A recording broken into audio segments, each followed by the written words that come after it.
Welcome back to another technical deep dive here in the debug zone.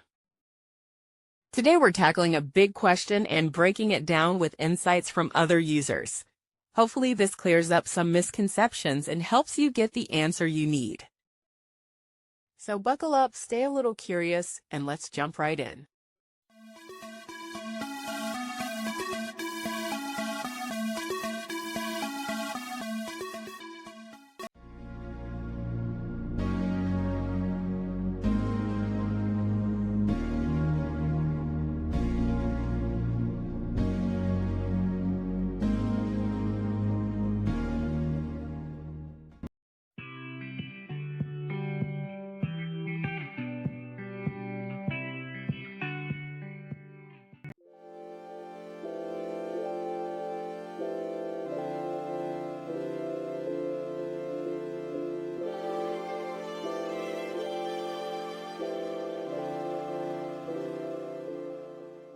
And that's a wrap.